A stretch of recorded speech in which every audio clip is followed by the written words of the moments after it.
मौजूदा वित्तीय वर्ष में महंगाई आपको और सता सकती है, जिसके चलते आरबीआई ने मौजूदा वित्तीय वर्ष 2022 और 23 के लिए महंगाई दर के अनुमान को बढ़ा दिया है।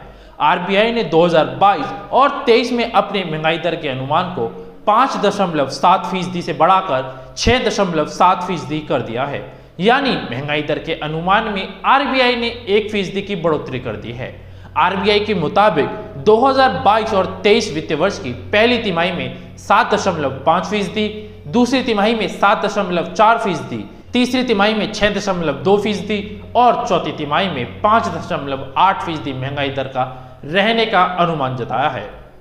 आप देख रहे हैं अखबार। नमस्कार, मैं विशाल राजपूत और आप देख रहे हैं अखबार। महंगाई दर का बड़ा अनुमान। भारतीय रिजर्व बैंक अब खुदरा महंगाई दर 6.7% रहने का अनुमान जताया है, जबकि पिछले साल 2021 और 22 में यह अनुमान 4.5% रहा था। अप्रैल महीने में मॉनेटरी पॉलिसी का ऐलान करते हुए आरबीआई ने पिछले 5.7% महंगाई दर रहने का अनुमान जताया था। दरअसल अप्रैल 2022 में खुदरा महंगाई दर 7.79% रही, जो 8 सालों का उच्चतर स्तर है, जिसके चलते आरबीआई को महंगाई दर के अनुमान की समीक्षा करते हुए फिर से बढ़ाना पड़ा है। आरबीआई गवर्नर ने कहा है कि आरबीआई मॉनेटरी पॉलिसी जरिए महंगाई पर लगाम कसने की कोशिश करेगी, यानी ग्रोथ के मुकाबले प्राथमिकता अब महंगाई को कम करना होगा। बहुत सता रही महंगाई।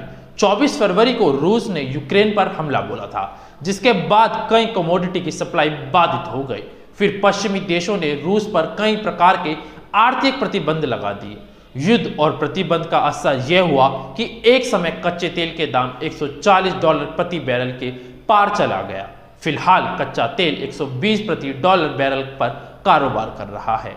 इंटरनेशनल मार्केट में प्राकृतिक गैस के दाम बढ़ने से केंद्र सरकार ने घरेलू गैस के दाम में दोगुनी बढ़ोतरी कर दी, जिसके चलते सीएनजी, पीएनजी महंगा होता जा रहा है। इससे ट्रांसपोर्टेशन से लेकर खाना पकाना महंगा हो चुका है। यूक्रेन पर हमले के बाद से गेहूं से लेकर खाने का तेल महंगा हुआ है, तो उद्योगों के लिए स्टील, एल्यूमिनियम और दूसरे कमोडिटी के दाम बढ़ रहे हैं, जिसके चलते महंगाई बढ़ने लगी है। और उस पर से युद्ध लंबा खिंचा तो महंगाई और सता सकती है। भविष्य में और बढ़ने की संभावना जताई जा रही है। कर्ज होगा महंगा? आइए बताते हैं अब आपको।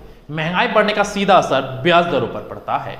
कोरोना महामारी के बावजूद भारतीय अर्थव्यवस्था ने तेज रिकवरी की, तो उसकी बड़ी सस्ता कर्ज है, जिसके चलते देश में घरों की मांग से लेकर कंज्यूमर ड्यूरेबल्स, कार, एसयूवीज की मांगे बढ़ी, जिसका सीधा फायदा अर्थव्यवस्था पर पड़ा।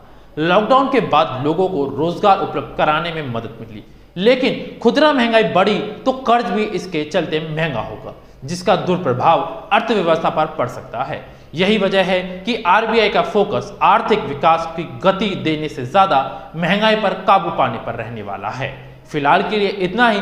बाकी अपडेट्स के लिए आप हमारे साथ बने रहें और देखते रहें अखबार।